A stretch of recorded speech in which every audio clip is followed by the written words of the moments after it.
Assalamualaikum warahmatullahi wabarakatuh. Waalaikumsalam. Bagi teman-teman, puji syukur atas rahmat yang telah diberikan Allah karena kita mesti diberikan kesehatan untuk bisa hadir di kelas kita ini untuk melakukan diskusi presentasi kelompok kami. Nah, yang saya hormati Ibu Zuraida Lubis, MPD Pons, yang hari ini belum bisa berhadir, dan yang saya ucapkan terima kasih kepada teman-teman karena bisa hadir pada hari ini di kelas ini. Jadi sebelum itu kami akan memperkenalkan diri kami dulu. Saya Dinauliana sebagai moderator.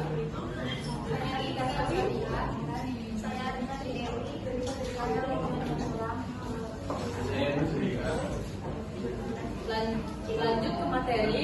Di sini saya akan memulai materi yaitu tentang terdahulu dulu, yaitu layanan bimbingan dan konseling memiliki peran penting dalam mengatasi masalah siswa seperti masalah pribadi, masalah sosial, dan perencanaan karir. Namun hal ini malah tidak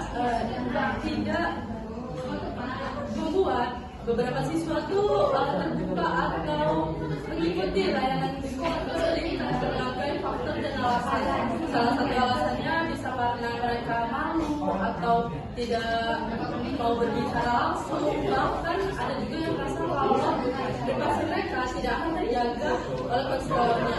Hal ini menyebabkan jarak antara siswa dan konselor itu sendiri, yang menyebabkan beberapa sekolah membuat atau mengikuti teknologi yang ada.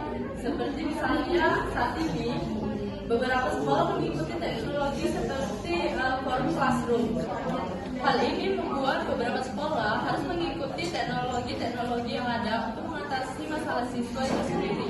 Nah, beberapa sekolah dari zaman COVID menggunakan platform atau aplikasi yaitu Classroom. Nah, Classroom ini bisa kita gunakan untuk membantu bimbingan konseling dari jauh atau konseling secara tidak langsung dan tidak bertatap muka. Nah, oleh karena itu lahirlah ide untuk menggunakan Classroom dengan fitur-fitur yang ada seperti fitur forum konseling anonim. Nah, dengan nama Ceria. Nah, Ceria itu singkatan dari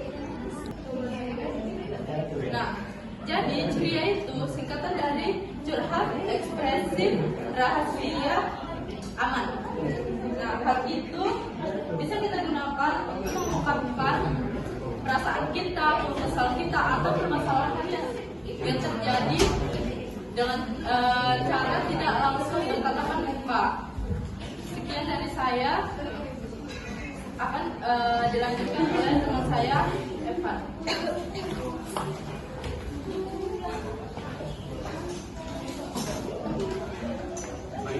Saya akan menjelaskan juga ini. Ini ada dua, yaitu satu kedua atas seperti kita. Karena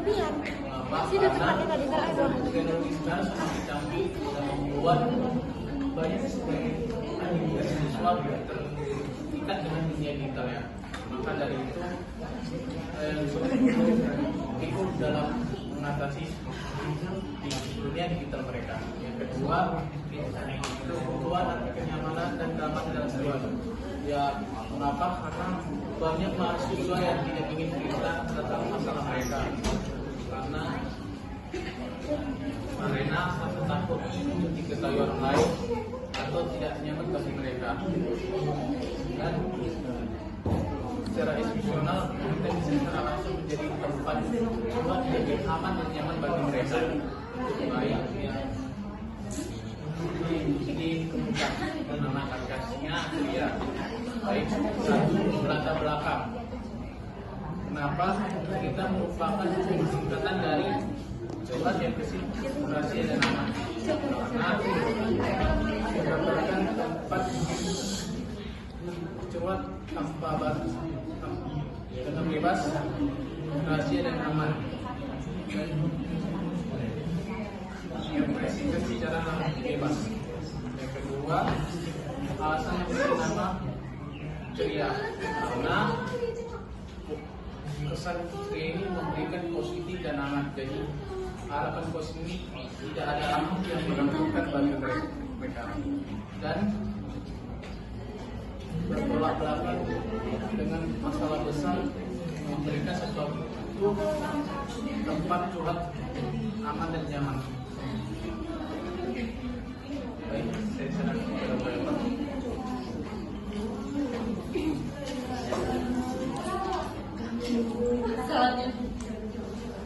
Selanjutnya, materi tentang fitur utama akan dijelaskan oleh teman saya Ardina.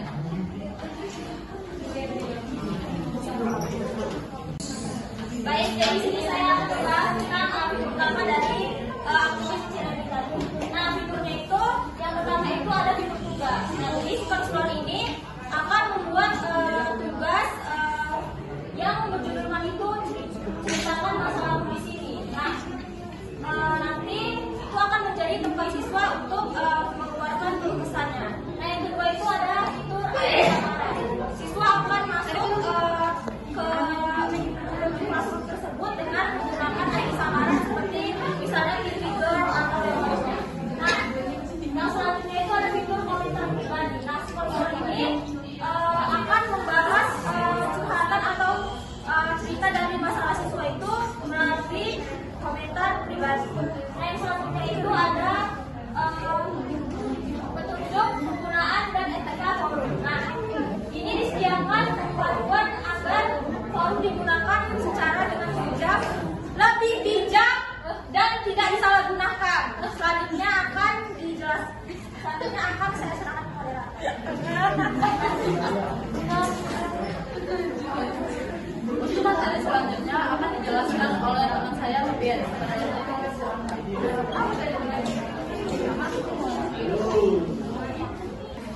Baik, di sini saya akan menjelaskan cara kerja. Yang pertama itu, konselor akan membuat satu classroom yang berjudul dengan nama ceria. Yang kedua itu, siswa akan memasukkan email samaran.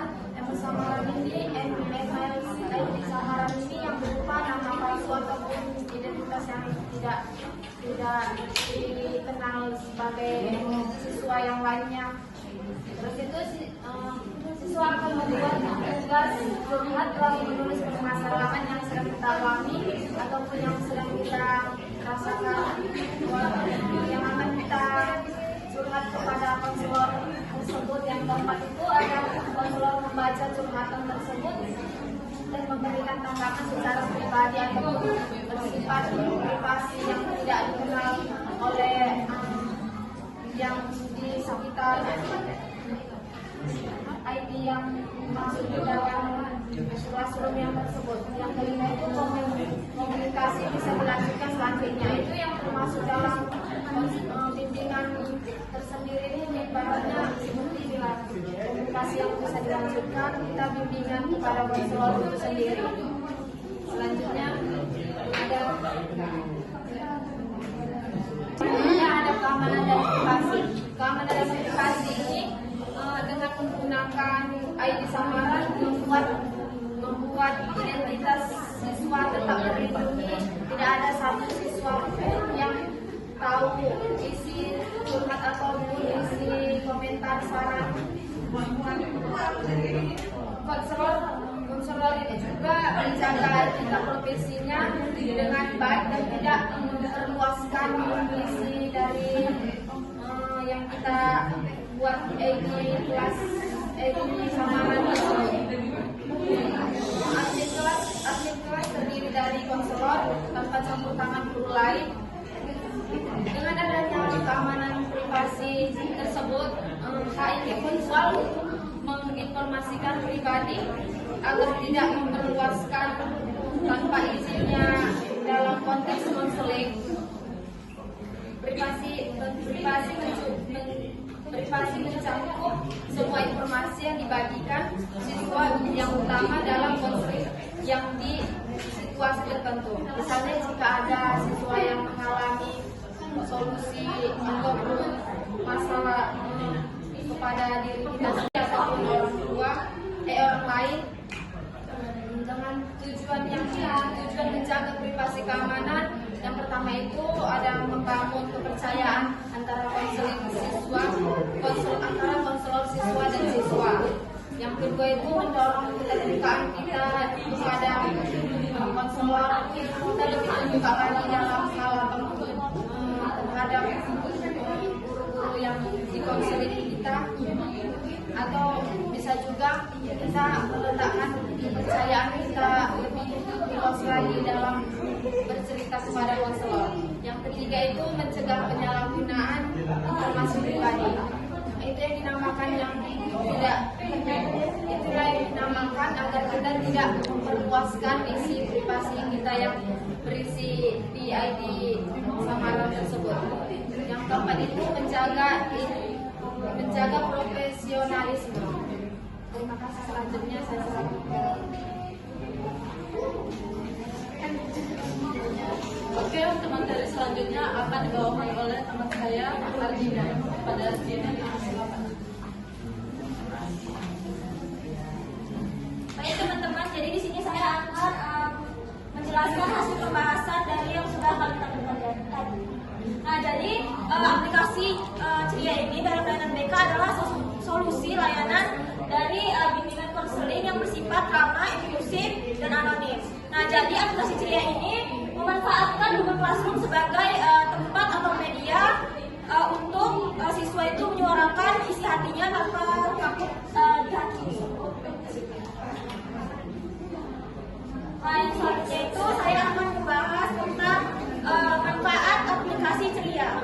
Nah, jadi manfaat dari aplikasi Ceria yang telah kami tampilkan ini tadi, yang pertama itu menumbuhkan rasa aman siswa saat bercerita. Nah, karena sifat yang anonim tadi, jadi siswa itu jadi lebih leluasa meluapkan isi hatinya, bercerita masalahnya itu kepada si konselor. Nah, yang kedua itu menjangkau siswa yang sulit berkomunikasi dengan langsung. Nah, yang kita tahu tadi, banyak dari siswa itu sulit melakukan konseling dengan si konselor itu karena kebanyakan siswa itu malu atau canggung melakukan konseling tatap muka dengan si konselor. Nah, jadi dengan adanya aplikasi Ceria ini tadi, si siswa itu tadi akan lebih mudah untuk melakukan konseling. Nah, yang ketiga itu memberikan layanan konseling yang fleksibel dan efisien. Nah, karena konseling ini bisa dilakukan di mana saja, jadi siswa ini tidak harus membuat jadwal temu dengan si konselor. Nah, yang keempat itu meningkatkan hubungan kepercayaan antara siswa dan si konselor. Jadi karena komunikasi yang aman dan personal dan rahasia bersama si konselor tadi, jadi siswa itu lama-kelamaan itu akan muncul rasa kepercayaan kepada si konselor, dan lama-kelamaan rasa kepercayaan itu pun akan tumbuh di dalam diri siswa tersebut kepada si konselor. Nah, yang kelima itu atau yang terakhir yaitu mengurangi beban mental siswa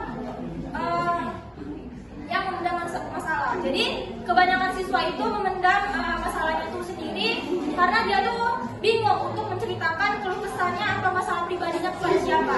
Jadi dengan adanya aplikasi ini tadi, siswa itu jadi bisa meluapkan isi hatinya karena dia tuh nggak bingung lagi mau cerita ke siapa, dan bersama si konselor nanti siswa ini akan diberikan solusi. Nah, sekian dari materi yang saya sampaikan. Selanjutnya akan saya kembalikan ke moderator.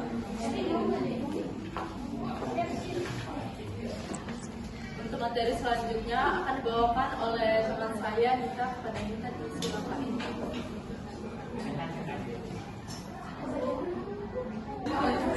Untuk materi selanjutnya akan dijelaskan oleh teman saya.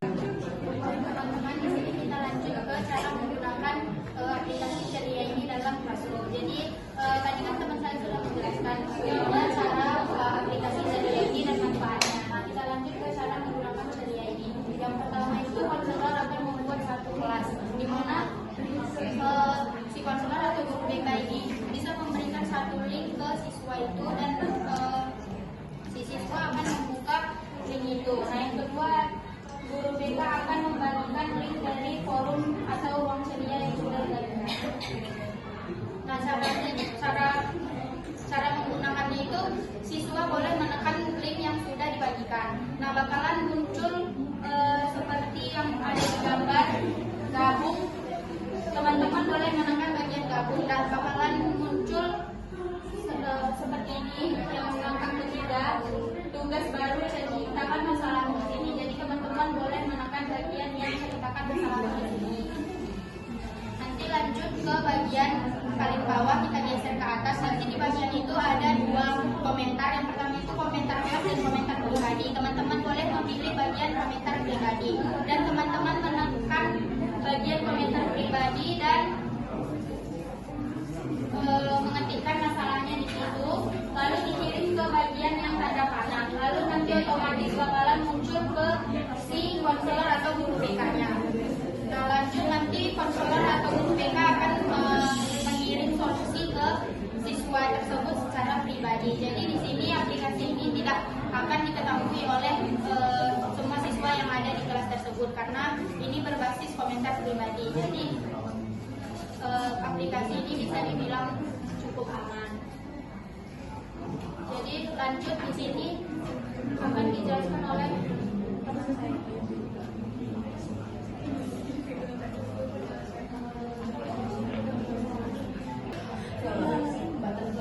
Oke, sekian presentasi dari kelompok kami.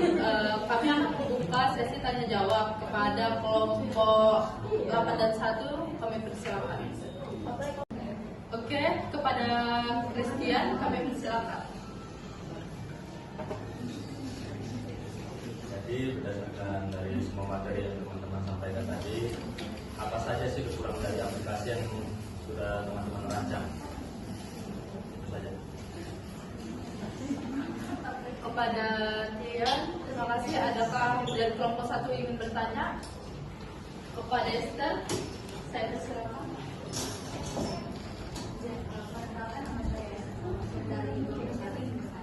Nah, tadi kan sudah menjelaskan mengenai aplikasi ceria.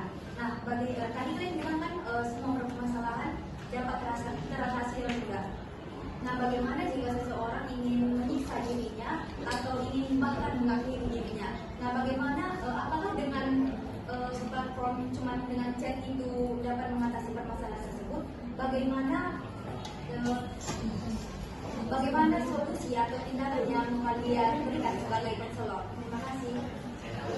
Oke, terima kasih kepada teman-teman. Berikan kami sedikit waktu untuk menjawab pertanyaan dari kalian semua. Tiga. Oke, kelompok kami akan menjawab pertanyaan dari Christian. Nah, jadi Christian tadi bertanya, apa sih kekurangan dari aplikasi Google Classroom ini? Yaitu yang pertama adalah aplikasi ini sangat tergantung pada jaringan. Dan bisa kita pastikan di setiap daerah itu memiliki jaringan yang berbeda-beda yang menyebabkan beberapa siswa yang ingin melakukan layanan bimbingan konseling terhambat karena keterlambatan dalam jaringan. Yang masalah lainnya itu adalah tidak ada fitur video call yang menyebabkan kita harus ada sedikit tambahan untuk misalnya telepon atau apapun, karena nggak semuanya itu bisa diselesaikan dengan chat doang. Sekian, apakah untuk Tia, apakah bisa dipahami? Oke, terima kasih Tia. Selanjutnya pertanyaan selanjutnya akan dijawab oleh Baik, saya akan menjawab pertanyaan dari saudari Esther. Pertanyaan itu dalam situasi darurat atau misalnya kamu ingin menyakiti diri, bagaimana tindakan kamu sebagai konselor untuk mengatasi masalah di dirinya melalui penggunaan platform yang menjadi anonimitas? Apakah melalui chat saja memang cukup untuk meredakan atau bahkan menghilangkan keinginan yang terjadi? Jika tidak, berikan tindakan yang lebih efektif untuk permasalahan tersebut. Apakah ini pertanyaannya saudari Esther? Baik, jawaban itu kalau ada siswa yang bilang ini menyakiti diri, itu termasuk situasi darurat yang harus ditangani dengan situasi serius dan cepat. Jadi sebagai konselor kita tentu harus langsung bertindak, tapi juga tetap tenang supaya siswa merasa aman buat cerita lebih jauh. Jadi kalau kita pakai platform yang menjaga anonimitas itu sebenarnya bisa. Jadi jangan masuk yang bagus. Tetapi karena siswa biasanya lebih nyaman cerita tanpa takut dihakimi, tapi chat saja biasanya tidak cukup buat benar-benar mengatasi masalah siswa tersebut. Jadi melalui chat kita bisa bantu untuk yang pertama membuka percakapan awal, yang kedua bikin siswa ngerasa didengar, dan yang ketiga redain dulu rasa panik atau emosi sesaat. Tapi buat bantu mereka sampai benar-benar pulih atau keluar dari keinginan menyakiti diri itu, kita butuh pendekatan yang lebih dalam dan menyeluruh. Ada beberapa langkahnya juga. Yang pertama, tawarkan komunikasi yang lebih intensif. Yang kedua, bantu hubungan yang lebih konsisten. Yang ketiga, gali akar masalahnya. Yang keempat, libatkan bantuan profesional jika perlu. Yang kelima, bantu sistem pendukung. Apakah dapat diterima? Terima kasih. Baik, sekianlah presentasi.